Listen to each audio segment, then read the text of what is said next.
حکیم لقمان کی اپنے بیٹے کو 15 نصیحتیں۔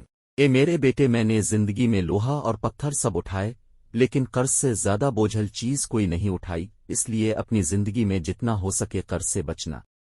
اے میرے بیٹے، جو کہتا ہے کہ برائی کو برائی سے ختم کیا جا سکتا ہے، وہ جھوٹ بولتا ہے۔ اگر وہ اپنے قول میں سچا ہے تو 2 مقامات پر آگ جلا کر دیکھے کہ ایک جگہ کی آگ دوسری جگہ کی آگ کو بجھانے میں مدد کرتی ہے۔ حقیقت تو یہ ہے کہ جس طرح پانی ہی آگ کو بجھا سکتا ہے، اس طرح خیر اور بھلائی ہی برائی کو ختم کر سکتی ہے۔ اے میرے بیٹے، اگر کسی کو دوست بنانا چاہتے ہو تو دوست بنانے سے پہلے اسے غصہ دلاؤ، اگر وہ غصے میں اعتدال کا رویہ اختیار کرے تو پھر ہی اسے دوست بنانا، ورنہ وہ شخص دوستی کے قابل نہیں۔ اے میرے بیٹے، نافہم عورتوں پر کبھی بھروسہ نہ کرنا، کیونکہ وہ تمہیں نقصان کے علاوہ کچھ نہیں دیں گی۔ اے میرے بیٹے، کبھی کسی سے حسد نہ کرنا، اور حسد کرنے والے سے ہمیشہ بچنے کی کوشش کرنا۔ میں تمہیں حاسد کی 3 علامتیں بتاتا ہوں: پیٹھ پیچھے لوگوں کی غیبت کرنا، لوگوں کے سامنے ان کی چاپلوسی کرنا، دوسروں کی مصیبت پر خوش ہونا۔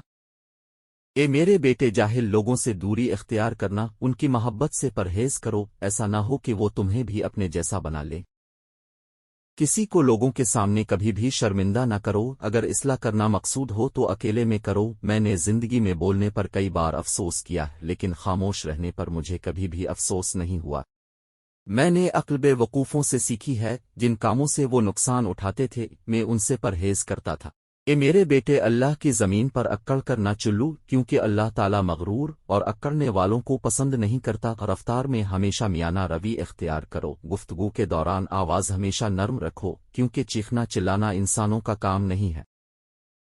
اے میرے بیٹے، احمق شخص کے لیے نصیحت کا سننا اتنا ہی مشکل ہے جتنا ایک بوڑھے شخص کا پہاڑ کی چوٹی پر چڑھنا، اس لیے کبھی کسی بے وقوف آدمی کو کبھی نصیحت نہ کرنا، کیونکہ بے وقوف آدمی الٹا تمہیں ہی برا بھلا کہے گا۔ اگر تم عقل مند آدمی کی اصلاح کرو گے تو وہ تمہارا شکریہ ادا کرے گا۔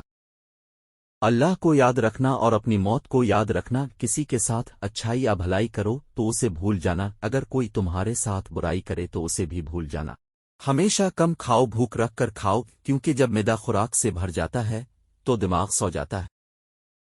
میں نے 300 سال لوگوں کا علاج کیا، میں نے سیکھا کہ بہترین دوا عزت اور محبت ہے۔